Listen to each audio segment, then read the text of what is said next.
देखिए मार्केट में थोड़ा बहुत हलचल आता है कि नहीं आता है, इन्वेस्टर्स पैनिक करने लगते हैं, राइट? कि क्या हो गया मेरे पोर्टफोलियो, क्या होगा एंड ऑल दैट। क्यों? क्योंकि मार्केट गिरता है 1%, उनका पोर्टफोलियो गिर जाता है 2-3%। इवन अगर म्यूचुअल फंड्स भी वो ओन करके रखते हैं ना, तो प्रॉब्लम क्या आती है, उनको लगता है कि यार ये मेरा पोर्टफोलियो तो काफ़ी ज़्यादा गिर गया। अब देखिए ये सब से बचने का कुछ कुछ तरीका होता है। उसमें से एक सबसे अच्छा तरीका ये है कि आप ऑल वेदर कंपनीज में पैसे लगाएं।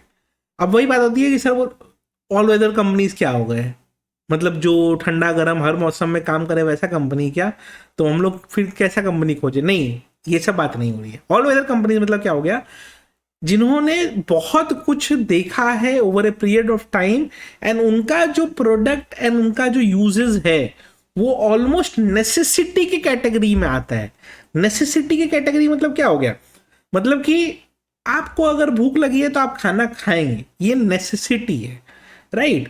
आपको अगर ये वीडियो देखनी है तो इंटरनेट आप यूज करेंगे, ये नेसेसिटी है, राइट? तो जो नेसेसिटी हो गई उस तरह की कंपनीज में अगर आप इन्वेस्ट करते हैं तो आपको ज़्यादा दिक्कत लाइफ लॉन्ग इन्वेस्टिंग में कभी नहीं आने वाली है। तो ये मैं एक आपको फर्स्ट पॉइंट आपको बताना चाहूँगा, जो कि इन्वेस्टिंग करते समय हम सबको ये चीज़ ध्यान रखनी चाहिए। प्रॉब्लम क्या होता है कि हम बस ये सोचते हैं कि ठीक है एक काम करते हैं सर, निफ्टी 50 में इन्वेस्ट कर देते हैं। तो आपका ये भ्रम है कि निफ्टी 50 में कोई इम्पैक्ट नहीं आता है। रैदर मैं ये कहूँगा कि निफ्टी 50 तो खुद बहुत साइक्लिकल है।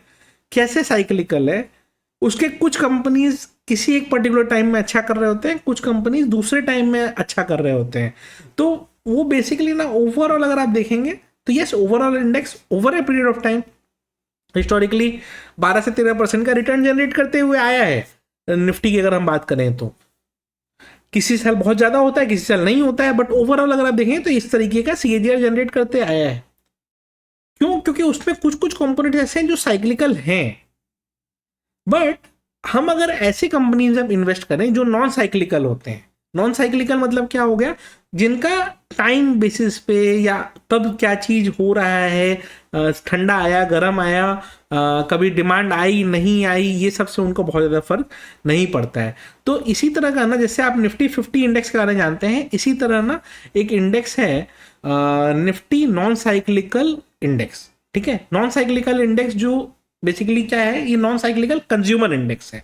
तो नॉन साइक्लिकल कंज्यूमर इंडेक्स आपका क्या बेसिकली बताता है आपको कि ये कौन कौन से कैटेगरी ऑफ कंपनीज को ट्रैक करता है। नॉन साइक्लिकल कंज्यूमर कंपनी जो है, जैसे आपके कंज्यूमर गुड्स हो गए, कंज्यूमर सर्विसेज हो गए, टेलीकॉम हो गया, सर्विसेज हो गए, मीडिया हो गया, एंटरटेनमेंट हो गया, इस तरह के सेक्टर्स को करता है। एंड ये जो सेक्टर है करेंटली, ठीक है, अगर आप नॉर्मल सेंस में बात करेंगे तो नॉन साइक्लिकल कंपनीज जो हैं ये इंडिया के ऑलमोस्ट सब टॉप कंपनीज ही हैं।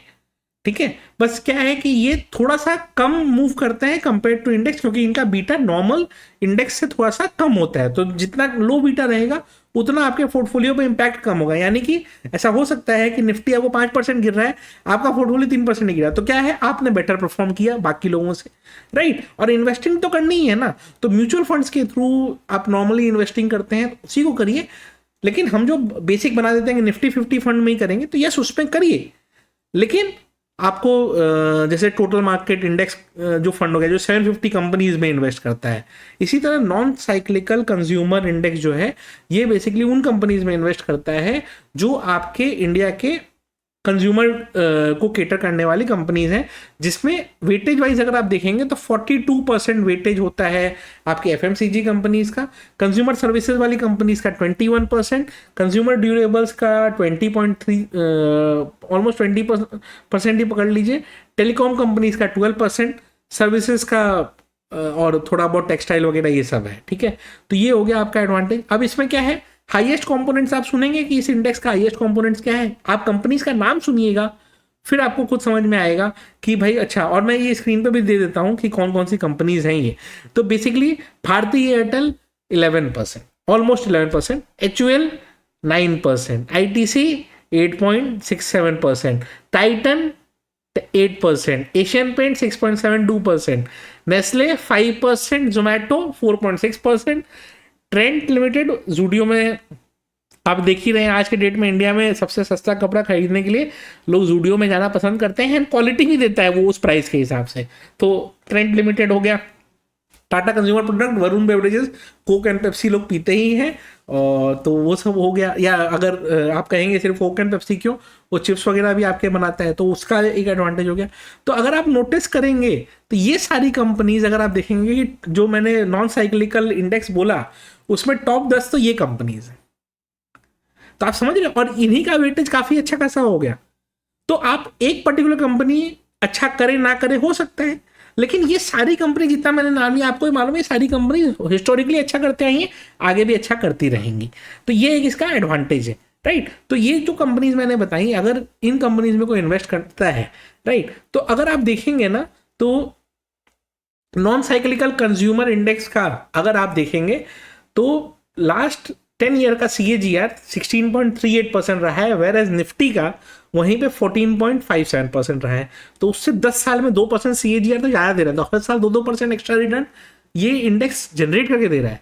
और लास्ट 1 ईयर में देखेंगे तो निफ्टी ने अगर 20% रिटर्न दिए हैं तो इन्होंने 30% रिटर्न दिया है, ठीक है। तो ये आप समझिए। एंड निफ्टी के टोटल मार्केट इंडेक्स फंड्स जो है, जैसे मैंने टोटल मार्केट इंडेक्स फंड का होता है जिसमें 750 कंपनीज हैं, उसको भी ये बार बार आउट परफॉर्म करते रहती है। तो ये एक इसका एडवांटेज रहेगा, ठीक है। और अगर आप देखेंगे तो जब हाई रिस्क सिचुएशन भी होता है तो इंडेक्स जब गिरते हैं, इंडेक्स में जब बड़े फॉल आते हैं, इनका फॉल कंपैरेटिवली इंडेक्स से थोड़ा सा हमेशा कम ही रहा है। मैं आपको एक कंपैरिजन डेटा आपको यहाँ पे स्क्रीन पे देता हूँ, तो वो एक बार देख लीजिएगा। तो ये एक इसका एडवांटेज है। और अगर आप नोटिस करेंगे तो जिसे जो मैंने बताया कि इनका जो PE रेशियो रहता है, ठीक है, अगर आप देखेंगे लास्ट 5 ईयर का इनका PE रेशियो आपके 140 टाइम्स भी रहा हुआ है। एंड अगर आप नोटिस करेंगे कि लास्ट 10 ईयर का PE रेशियो तो 100 टाइम्स भी रहा हुआ है। करंट PE रेशियो अभी चल रहा है 60 के आसपास। तो वैल्यूएशन हाई होने के बाद भी अभी भी अगर हम हिस्टोरिकल बेंचमार्क लेंगे तो उससे हम नीचे ही चल रहे हैं। तो ऐसा नहीं है कि इनमें ग्रोथ के स्कोप नहीं रहेंगे, ग्रोथ के स्कोप अभी भी इनमें रहेंगे।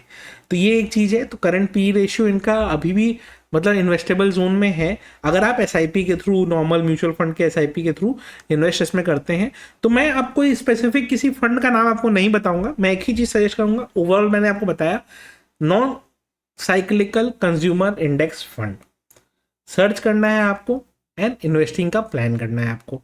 क्यों प्लान करना है आपको? बिकॉज क्या है कि इन्होंने हिस्टोरिकली आपको अच्छा रिटर्न्स दिया है, एंड पास्ट परफॉर्मेंस के बेसिस पे ही जज आप किसी को कर सकते हैं, आप ऐसे तो जज नहीं कर सकते ना। और जो बाकी इन्वेस्टिंग है वो अगर चलते रहेगी, उसके संग आप एक बार कंज्यूमर ड्यूरेबल कंपनीज में भी लगा के देखिए। And non cyclical consumer behaviour है इनका, तो आप सोच के देखो ना कि थोड़ी आप के घर में साबुन और शैम्पू आना बंद हो जाता है तो एक्चुअली कोई फर्क पड़ा क्या? जो लोग सिगरेट पीते हैं या ITC के बाकी प्रोडक्ट कंज्यूम करते हैं, आटा वगैरह ये सब जो कंज्यूम होता है, तो वो लोग खाना थोड़ी बंद कर देते हैं किसी भी टाइम में, ठीक है। अगर आप देखेंगे तो एयरटेल का यूजेस थोड़ी कम हो जा रहा है, कपड़े पहनना लोग थोड़ी बंद कर दे रहे हैं।